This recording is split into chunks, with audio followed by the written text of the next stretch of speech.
Buying tickets to sports and concerts can be way too complicated, but there is a better, simpler way to buy. SeatGeek is the smartest, easiest way to get tickets to live events. And right now, get a $20 rebate on your first purchase. Just download the SeatGeek app and enter promo code Barnwell today.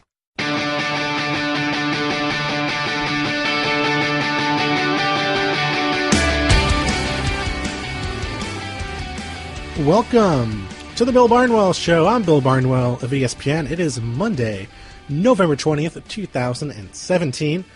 Later on, we're going to talk to ESPN Seth Wickersham about he and Don Van Natten's stories on the ownership crisis in the NFL and the Roger Goodell, Jerry Jones brouhaha that I guess is brewing, to overuse that phrase.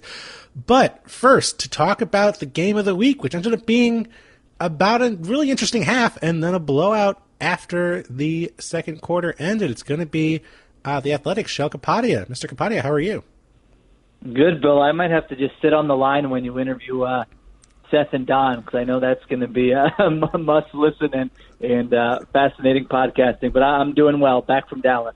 Back from Dallas, and the Eagles are back from Dallas with a blowout win over their divisional rivals, 37-9. Of course, they trailed 9-7 at halftime, but then 30 unanswered points in the second half, a dominating performance from the Eagles in a season where they have been known for dominating performances. So let me start with this. Do you think this was their best performance of the season, given the context? That is a tough one. I think I still look back at that Thursday night game against the Panthers, who have had some good wins since then, and they went to Carolina on a short week, and I still think that was probably their best game of the season. That was the game where I really started to take them seriously. But like you mentioned, I mean, the Cowboys had everything to play for in this game, sort of their season on the line. I know they were banged up, but to go in there and have some, I shouldn't say adversity, but, some ups and downs offensively, especially in the first half, and then to just come out after halftime and outscore them 30-0, like you said, just another impressive win in what has been a string of impressive wins for this team.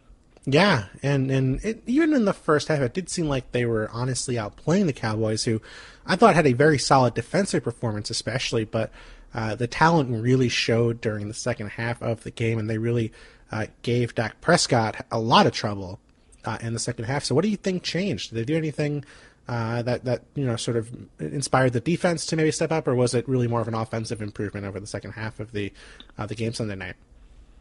Yeah, I think it was more offensively, and it wasn't any huge adjustment. I was just looking back at what they did in the first half. It was really one of their shakiest stretches offensively all season. I think they had 6 straight possessions where they didn't score. I think they had 4 straight 3-and-outs, but just going back and looking at it, like it wasn't one thing or one scheme thing that they had to change or anything like that. There was one drive where Carson Wentz made a bad decision on a run-pass option, another one where he got hit and Nelson Aguilar had a chance to come down with the ball but couldn't make what would have been, I guess, a pretty difficult catch. Wentz missed a throw on another one. Torrey Smith had it dropped, so it was just kind of like one thing after another, but nothing schematically. And I think when they came out in the second half, they really felt like they could run against the Cowboys, as they should have. I think the Cowboys were something like 26th in DVOA against the run. They were playing without Sean Lee, and I think that really was the difference in the second half. I mean, they were just gashing them on the ground with their stable of running backs, play after play, very explosive plays from Jay Ajayi, LeGarrette Blount, Corey Clement got in the mix. And, the run game it's been pretty good, but it's been a little bit inconsistent where they've had stretches where they can't run the ball well. But this was a game where it was much more the run game than Carson Wentz or anything else that made the difference, I thought. Yeah, 10 carries for 35 yards in the first half. Of all people, Kenyon Barner 4-yard touchdown run near the goal line just to infuriate some fantasy football owners in the first half. But worked out okay in the long run. Second half, they had 23 carries for 180 yards, of course, the biggest run being that huge Jay Ajayi run with the open hole. And do you think is that the Ajayi acquisition, of course, we're only a few games in after they traded the 4th-round pick for him to get him from the Dolphins, but could it have gone any better than it's gone so far for the Eagles?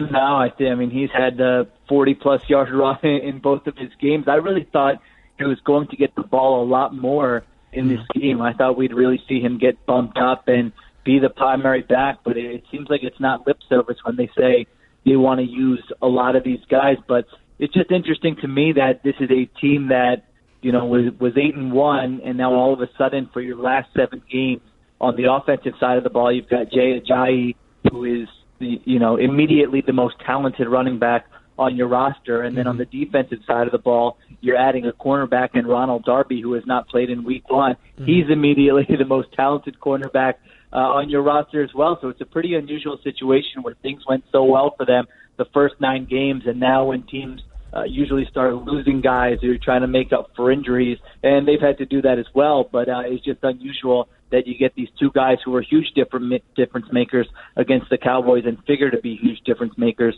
really for the rest of the season. Mm-hmm. Yeah, I want to get to both of them. In terms of the running game, I'll just finish up with this. It did seem like they ran a lot of trap plays against the Cowboys last night, and I was wondering, you watch Eagles as close as anybody, is that a common thing in their offense, or was this sort of a thing where you think they really focused on that more versus the Cowboys? Well, it's been fun for me in my first year back on the Eagles beat to look at the run game, and I think it's one of the most diverse run games in the NFL. I mean, they're running inside zone, outside zone, trap you mentioned, wham. We see those split zone plays where the tight end comes across and blocks. They run power from time to time. So they really have a lot of, I guess you could say, tools in the toolbox where depending on what the defense is showing them or depending on what the game plan is, they can call on a different run, which you don't see a lot of teams do. I mean, when I was last year, it was Chip Kelly, and it was we're going to run, probably 3 or 4 runs and do them at a high pace and do them out of different looks. And that's a philosophy that a lot of coaches have, but that's not what this coaching staff has right now. So they have run a lot of traps this season. The wrinkle in this game was the pulling tackle. You can call it tackle power or tackle pull. I think Doug Peterson even called it tackle trap, where Lane Johnson was pulling quite a bit in this game. I think he did on that 71-yard Ajayi run. I think they called that maybe 5 or 6 times and really had a lot of success with it. So one thing that's really impressed me about the coaching staff is just the game planning and preparation. And I thought this was another example where they're coming off a bye week against an opponent that really knows what they like to do, and they added kind of one more wrinkle here, and it really paid dividends. They run for 215 yards, and that was the story in the game. Yeah, for sure. On the defensive side of the ball, you mentioned Ronald Darby, who had been out since week 1 at the moment, when it first happened, looked like a season-ending injury, but fortunately ended up only costing him half the year. Russell Douglas, the 3rd-round pick, had played pretty well, I thought, in a as an injury replacement for the injuries they had in the secondary, but you look at Ronald Darby coming back, and they didn't slowly work him back into the lineup. I mean, he played every single snap last night. Russell Douglas didn't play a single defensive snap. So 63 of 63 for Darby, 0 of 63 for Douglas. Did that surprise you? And do you think that's going to be, as long as Darby can stay healthy, do you think he's going to be an every down cornerback the rest of the way?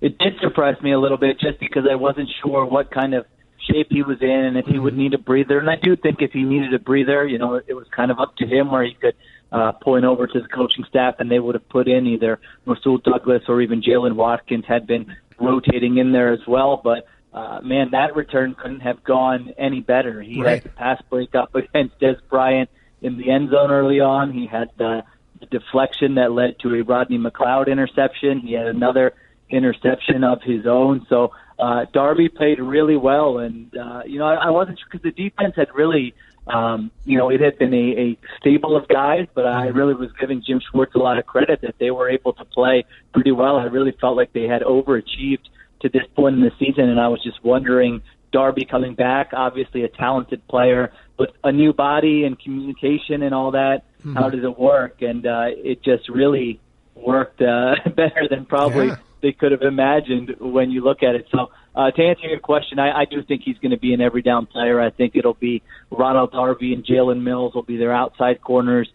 Patrick Robinson will be the nickel. He has had just an amazing season that I did not see coming at all. He's played at a really high level.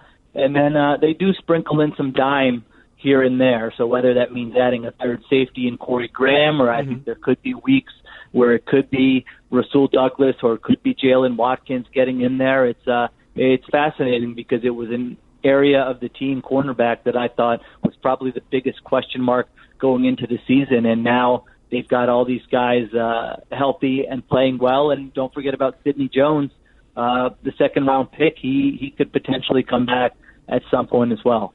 See, you beat me to the punch. I was going to segue and ask you. All right, but see, we're on the same page. We still got it. I was going to ask you if you thought the cornerback position, given how weak it looked before the Darby trade, but even after the Darby trade and after the Darby injury in Week 1, given how weak that looked, is that the most surprising element of this Eagles team so far in 2017? Yes, absolutely. I think it is. I think they were 8th in against the pass and DVOA going into this week. That should only increase, and they've just they've been good at a lot of things. They've been very good in terms of tackling, whether it's against the run or limiting yards after the catch. You know, they had a stretch in there where they took the mentality of let's play off coverage and give up stuff underneath, but let's not give up explosive plays, which were a problem the first few games of the season. They're generating a lot of takeaways. I think they've got 20 now, which is 3rd or 4th in the NFL. So yeah, it's a credit to a few different things. I think number one, the front office absolutely deserves credit for that Ronald Darby trade. I think he's going to be good for them. And then you have to look at just coaching and player development. You know, Jalen Mills struggled a lot last year, and he's really improved as the season has gone on. Even earlier this season, he had some very rough stretches, but he absolutely has played better. And Patrick Robinson is a guy, you know, anybody could have had him. There were talks that he wasn't even going to make the roster this summer, and he had a very bad training camp by all accounts, and then all of a sudden he comes in and he's just shutting down slot receivers week in and week out. I think if you look at their third down defense and put together a reel of who's made the most plays on third down and forced the opponent to punt, I think Robinson would probably be number one on that list, maybe him or safety Malcolm Jenkins. So, yes, absolutely a surprise for sure. Yeah, someone I'm very skeptical of after his time in New Orleans, was very inconsistent. But he's improved, and he's been inconsistent in years past, perhaps even after leaving the Saints, but definitely his best season, I think, as a pro has been this one in Philadelphia. In terms of the one sort of strange thing about last night's game, it was the injury to Jake Elliott, who basically hit the return man on the opening kickoff, stayed in the game. He missed a field goal from 34 yards, which has been obviously something he has not done really very frequently this season at all. And then he left the game under the concussion protocol and did not return with a concussion. And the Eagles were, as you might expect, pretty aggressive after the fact. They went for it on fourth down. I believe they went for it once, and they also went for several two-point tries and converted 3 out of the 4 two-point tries they had in this game. So do you think that changes the way Doug Peterson thinks about things, perhaps, even when he has a functional kicker? I mean, do you think he would maybe be a little more aggressive, thinking, okay, well, we tried this and it worked in a game where we didn't necessarily know we were going to have to go for 2 or go for fourth downs? I know he's gone for a little bit, especially with Wentz on sneaks here or there, but does it change things at all, or do you think it's going to be a thing where they just say, okay, well, we had to do this, but we don't want to be that team? I think he's very intrigued by the idea of going for 2 more. I think just from talking to him earlier this season, I pretty much know he said that he's looked at the Eagles, believe in analytics. Jeffrey Lurie came out and said before the season that we're going to be aggressive on fourth downs. That's an organizational philosophy. That's not necessarily a Doug Peterson philosophy. But, just today at his press conference, he was rattling off the math about how often they would have to convert the 2-pointers to make it worth it. So I am a little bit intrigued by that to see if this changes his mindset a little bit going forward, and or not his mindset, but maybe just those decisions. Maybe he just decides to go for 2 more often than not. And one thing in their favor is they've been so good in the red zone this year, and like you mentioned, on the 2 points last night, they had some very creative play calls as well. So yeah, I think it is something we could see them do more of for sure.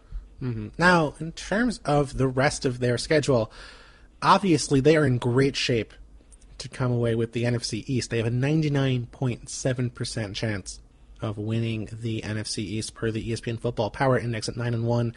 I guess the Cowboys would still be in second place. They have 5-5, so they're 4.5 games back with 6 games to go. You figure the Eagles are in great shape, barring what would be a absolutely historic collapse of winning the NFC East, and they're also in pretty solid shape to finish with the top seed in the NFC as well. They have, according to the ESPN Full Power Index, which I'm trying to find right now, yes, they have a 62% chance of coming away with the number 1 seed and home field advantage of the playoffs in the NFC. So, in terms of this team, I mean, do you think Doug Peterson is the sort of coach where if they do clinch the top seed in Week 15, say, would they, keep guys out in Week 16 and Week 17 at home against the Raiders and Cowboys?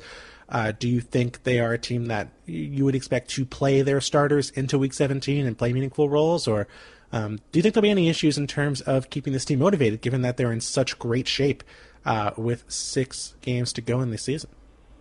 Man, I will say when I returned to take this Eagles job, these were not questions I thought I would be answering in Week 11, Bill. I have to be honest with you, but my sense is that it'll just depend on the situation. I think it'll be one of those things where if there are certain veterans who could use the rest, he'll rest them. I do think he likes having the routine, and they've been so dialed in the one game at a time cliche, but it's worked out pretty well for them. But it is fascinating because they've got the Vikings and the Saints just, one game back in that race for the number 1 seed. So they're right behind them, where if you slip up 1 week, it's gonna be a real race. And I think it could come down maybe to those final couple of weeks. They still have to go to Seattle. They still have to play at the Rams. So that's going to be a tough stretch for them after they play the Bears this week. So, my sense is that it could come down to the last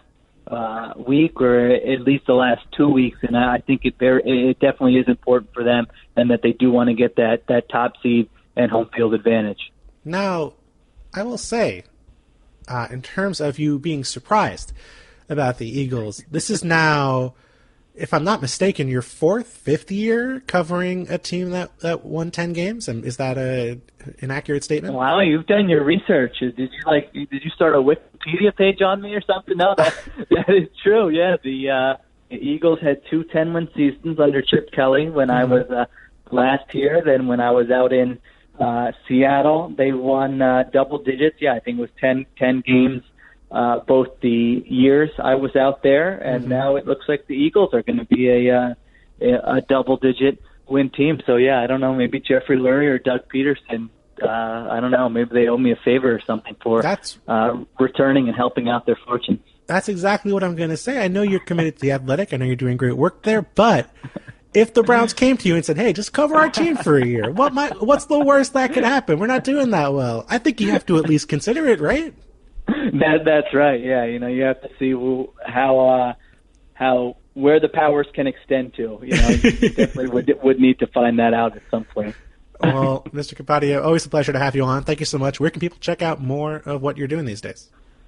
Theathletic.com/Philly. We've got all the Eagles and Philadelphia sports coverage, and then if you just go to theathletic.com, you can see if there are other cities or the national coverage that you like. There are a lot of promotions to check it out, free trials, discounts, that kind of thing. Highly recommended. Sheil, thank you so much. We'll have you back on, I'm sure, as we get closer to the playoffs, and the Eagles are figuring in the playoff picture. But thank you so much for coming on the show today.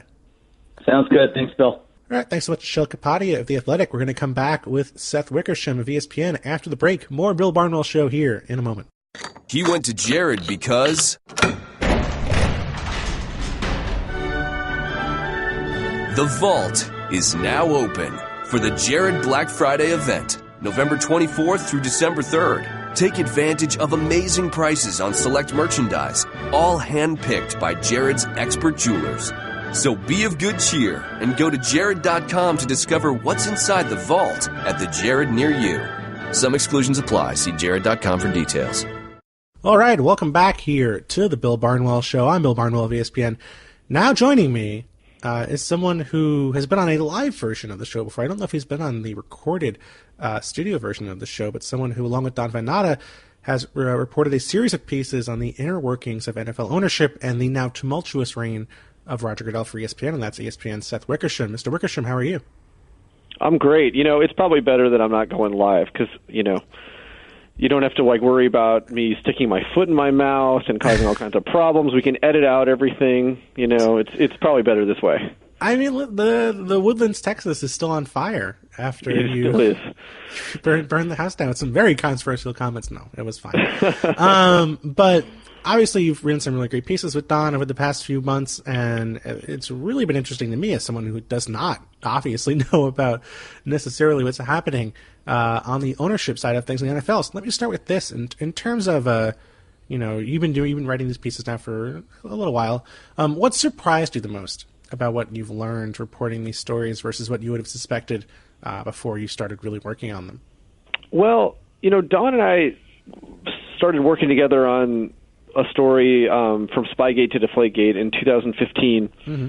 And then after that, there was all those relocations from teams. And so we worked on those stories. And so coming into the fall, in a weird way, we had kind of cultivated a beat, full of all this palace intrigue. And it just sort of hit perfectly for this fall when so many of these amazing dramatic stories are happening outside of the field. Mm-hmm. And so in a weird way, it's our beat met opportunity, and it's been interesting. I mean, I got to be honest with you. I have to step back and think about it in terms of what surprised me the most. I mean, mm-hmm. The one we worked on a couple weeks ago, and we had Bob McNair in a meeting saying that you can't have the inmates running the prison. I mean, that was a pretty surprising one. But obviously the quote from Jerry Jones on the conference call with Roger Goodell and Jeff Pash is getting all the attention. But I think that the thing that really surprises me about this is the unknown. Mm-hmm. And just how far is Jerry going to take this? Will it continue if Roger gets an extension? Those are the questions I think are the most interesting.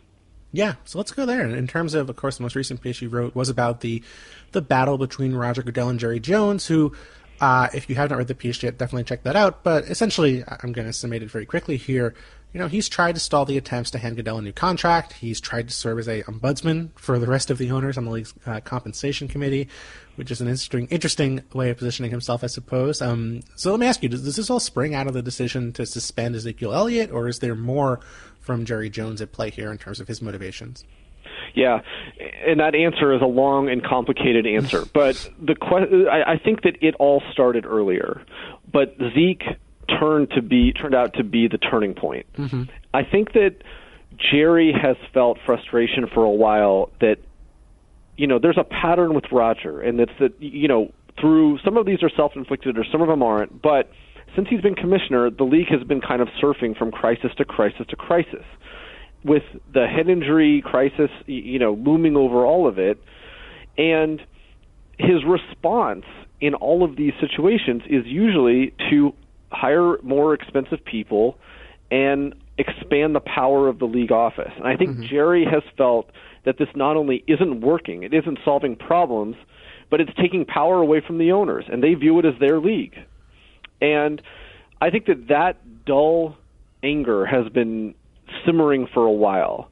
And then I think that when, even in May, Jerry was very upset that the owners discussed, they unanimously voted to extend Roger Goodell's contract, mm-hmm. giving Roger a huge amount of leverage, by the way.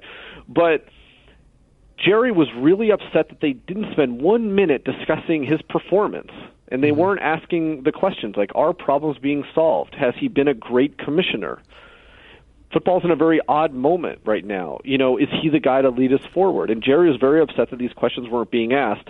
And then when Ezekiel Elliott was suspended, mm-hmm. which in Jerry's opinion was Roger going back on his word mm-hmm. earlier this spring, saying that Zeke wouldn't be suspended because the evidence wasn't there, that's when I think it became all-out war.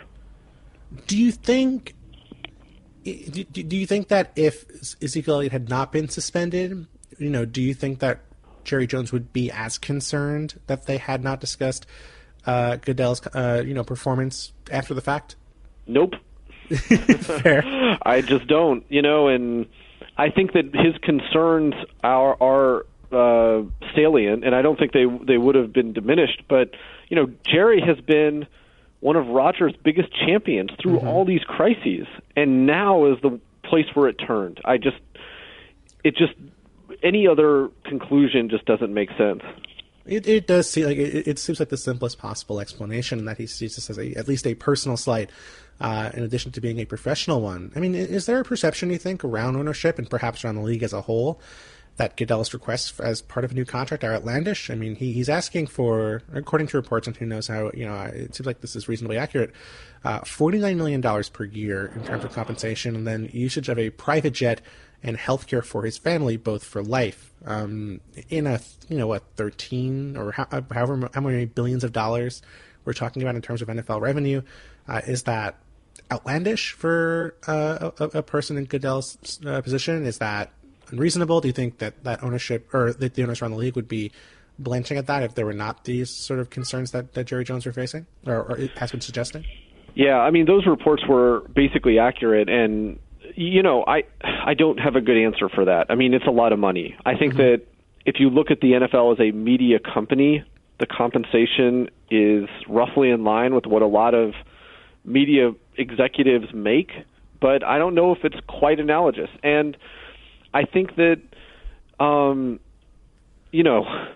don't know where exactly he's going to net out. I mean, there's a lot of reports about this, but I think we have to remember that this is a negotiation, and the idea of owners who will take it to the players any which way that they possibly can in any negotiation could turn around and accuse Goodell of being too greedy, I think is a little humorous, one way to put it. But I think the bigger thing is that what's the overall direction of the league? What's the vision? Roger has hired a huge cabinet that makes a lot of money, and I think the owners feel like that they are not solving problems and are often causing more. And that's, I think, it's all of those things that are the bigger issues. Because right now, I mean, football's in a weird spot. It's not used to having to hear about declining ratings. It's not used to having to hear about angry sponsors. It's not used to being in the crosshairs of the President of the United States. And that's not even getting into, youth participation being down and, bigger health issues surrounding the game. Right. So again, I think their question is is Roger and the people that he's assembled, do we feel like he's the right person to lead us through this?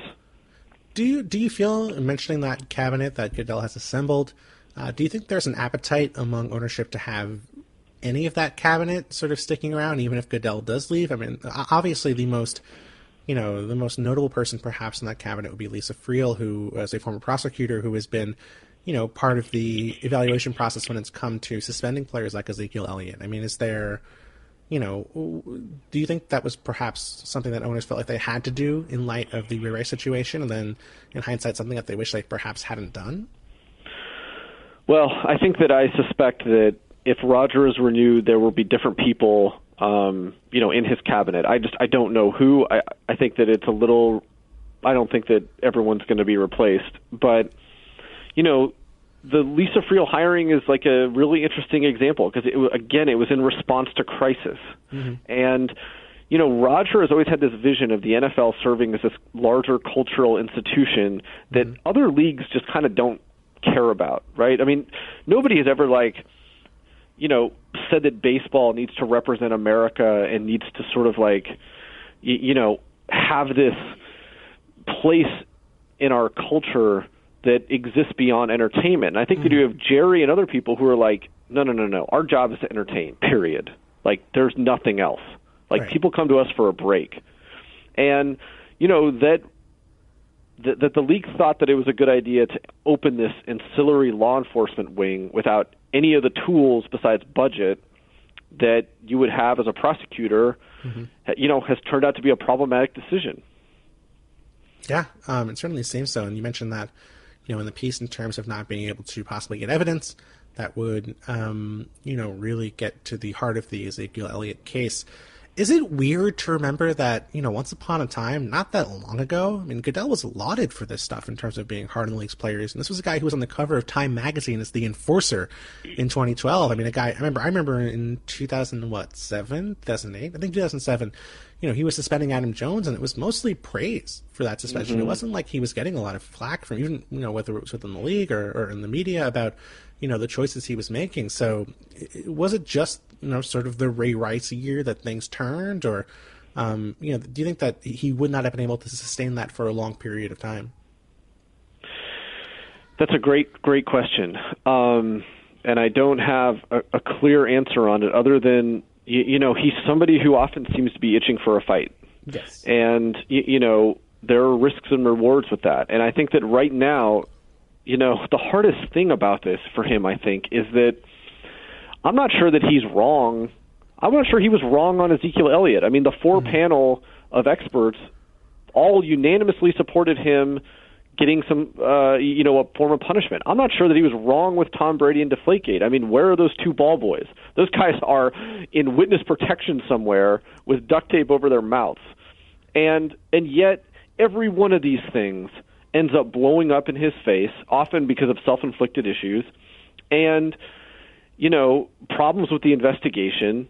And the union uses them to weaken him at every turn. And these things become these like drawn out legal battles, and it doesn't help anybody. And, I think that one of Roger's greatest sources of leverage is that there is no successor waiting. There is no Roger Goodell waiting, like he was to Paul Tagliabue. And you know how when, like the Giants are like an example of this, but and the Eagles are too to an extent. But when teams fire a really autocratic coach, they often go the opposite direction, right? Yep. And with Paul Tagliabue, people thought he was too lax on some of this stuff, and that he would never ever let these things spill out into the public. And so they hired Roger to kind of answer that. And I think that whenever Roger walks away, I have no idea when it'll happen, but when he does, I think that they're going to go back to somebody who wants to try to handle these things behind closed doors more. That does make sense. Let me ask you, though, behind those closed doors, how do you think Jerry Jones wields so much power in a room where everyone, by definition, is a billionaire? Well, owners are all bosses in their own right, and so they often don't like to be told what to do, and so that is what makes it so fascinating. I think that Jerry, first of all, he's incredibly passionate. That comes through all the time. I mean, that guy cares about the NFL, and he cares about his team. And he's as or slightly less passionate, or maybe even more, about increasing revenue at any way, shape, or form. And, owners are they're not risk takers, really. No. I mean, the league usually moves slowly unless there's a dollar to be made. And Jerry is somebody who's always understood how to market things best, how to maximize things, and who, I think that he understands that this is an entertainment company more than a lot of people do. And so I think that he wields a lot of power because he has a vision, and there's very few people who necessarily do. And I mean, his power was so on display in, the Rams relocation to Los Angeles and the Raiders to Vegas. I mean, nobody else could have done that. And those relocations would not have happened if Jerry hadn't been on their side. And I think that he creates an air of inevitability, like this is happening, and I'm going to muscle it through. And that's what makes this contract thing with Goodell so interesting, because when does it end?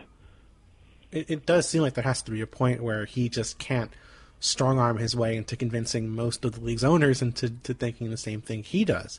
I mean, do you think, there's been speculation that he has a certain subset of owners who are going to back him, in these sort of disagreements with the commissioner? Do you believe that in terms of him having, majority of the league's owners on his side of things?